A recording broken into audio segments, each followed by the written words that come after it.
when I was a kid, when I was in high school, um, I was growing up through the ranks when Kobe came into the league. He was, it wasn't a dream of mine to come straight, from high school at that point in time to the NBA. But I was like, wow, a 17-year-old, 18-year-old kid being able to make that leap, that's pretty damn cool.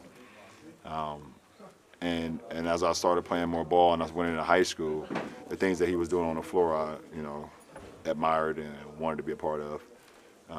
I went to ABCD camp, and he came and talked to all the kids that was there, and I happened to be one of the kids that was there, and I was just listening. I was just trying to soak everything up I could, And I remember one thing that he said. He was like, if you want to try to be, great at it, or want to be one of the greats, you got to put the work in. There's no substitution to work. And I was a 15-year-old kid at that camp. You can actually find the footage of him at that camp. And in 2001, I believe I was playing in New Jersey, and the All-Star game, if I'm not mistaken, and y'all could correct me, was in Philly, right? Yeah, that Saturday, me and Maverick drove to the Intercontinental downtown Philadelphia, and he gave me a pair of his shoes, which I ended up wearing that following night.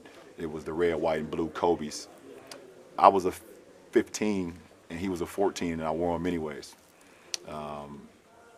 And I sat and just talked to him for a little bit. He gave me the shoes. I rocked them in the game. And it was the same night that we played Oak Hill against Melo. And then I saw what he was able to do the very next night, winning MVP here in Philly. That following night. As I got drafted, I still just admired him. Seeing what he was able to accomplish, winning championships, being early in his career where, he learned from the misses that he had against the series against Utah, and he just used that as motivation and got better and better and better to him winning multiple championships, and continued to admire him throughout my high school rank. And then as competitors, just seeing the work ethic that he put into the game. He had zero flaws offensively, zero. You backed off of him, he could shoot the three. You body him up a little bit, he can go around you. He can shoot the mid-range, he can post, he can make free throws. He had zero flaws offensively. And, that's something that I admired as well, just being at a point where the defense will always be at bay, where they couldn't guard you at all offensively, where you just felt like you was just immortal offensively because of your skill set and your work ethic. We take it down to 2008 where we become the Redeem team. And it was a dream come true for me to be able to line up alongside of him. Just admiring him for so many years, and seeing him from afar, and then being able to be in practices with him, and me watching and learning. So on. I mean, it's just too much. It's just too much. The story is just too much. It doesn't make sense. And just to make a long story short, now I'm here in the Lakers uniform in Philadelphia, where he's from, where one of the first time I ever met him, gave me his shoes, he won All-Star Week. It's surreal. It doesn't make no sense, but the universe just puts things in your life, and when you live in the right way, or you just giving everything to whatever you're doing, things happen organically, and it's not supposed to make sense, but it just happens. And I'm happy to be in any conversation with Kobe Bean Bryant, one of the all-time greatest basketball players to ever play, one of the all-time greatest Lakers. The man got 2 jerseys hanging up in Staples Center. It's just crazy. Any irony for you as a pass-first player? You've said basically your whole life to not be third in scoring on the all-time list. Yeah, because I've never seen myself as a scorer. I've seen myself as just a guy that's just a basketball player, and I've always wanted to have that triple threat mentality of being able to pass, being able to rebound, being able to score at times, and I've always loved the excitement that I gave my teammates by giving them the ball and seeing them score since I first ever started playing the game of basketball. That's always been like the greatest thing on the floor for me, and also being able to get back and make changing plays defensively. So to be in this position as far as a scoring record or scoring list, that also doesn't make sense to me. Ron, you never played against Michael, so you could always chase his ghost. call him an idol. You played against Kobe for so long. Was there a point where you have to stop idolizing him so you can play against him and compete and win and all those kinds of things? No, no, but you also can keep the main thing the main thing. Once the game started, when we competed against each other, probably after the first time I played him, my rookie year, you keep the main thing the main thing, and you're trying to go out and win the game, and he's trying to destroy you because that's what Kobe's all about. He has zero friends out on the floor, but that doesn't mean that I'm still not admiring the guy that I'm playing against.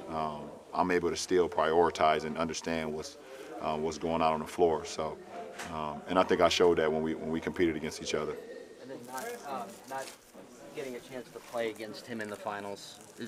At one time you said that was one of your very few regrets in your basketball career. Does that still stand? I don't want to say it's a regret because it is what it is. The game has given me everything, and I've given the game everything as well. But we had an opportunity. I think that was 2009 or 8, the year we lost to Orlando in Eastern Conference Finals, and we had a hell of a year that year. I think we were 66-16, and we got all the way to the Eastern Conference Finals, but we ran up against a Dwight Howard in his prime, and he completely he crushed us, along with Hito and Rashard Lewis and the rest of those guys. But no, it's not a regret. I think it would have been amazing to be able to compete against Kobe in the finals. It would have been great for the fans, but it's no regret. We had enough battles.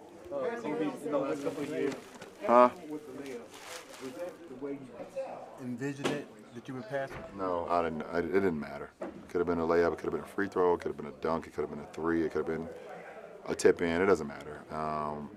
Because for me, I didn't go into the game saying, okay, this is how I'm going to do it.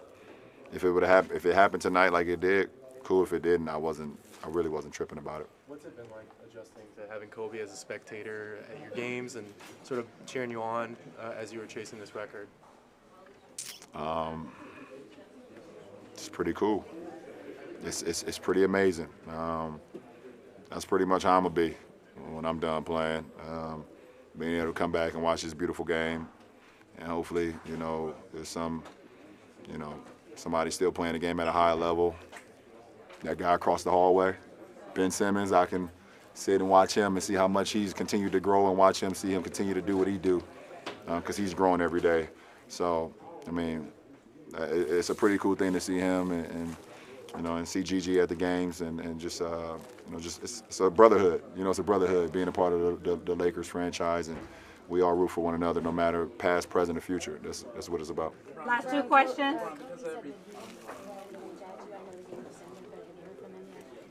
I'm getting to as you see, I had to answer a phone call while y'all was in here, so I haven't got to all my messages yet. Last question. LeBron, is there a favorite memory? I mean, is it him giving you the sneakers? Is it winning gold medals? Was there something on the court that you guys did against one another that stands out when you think about him? As far as together? Yeah, just something, a Kobe memory. It's too many. It's too many. It could be the last game we played against each other in Staples. It could be his last All-Star game. Right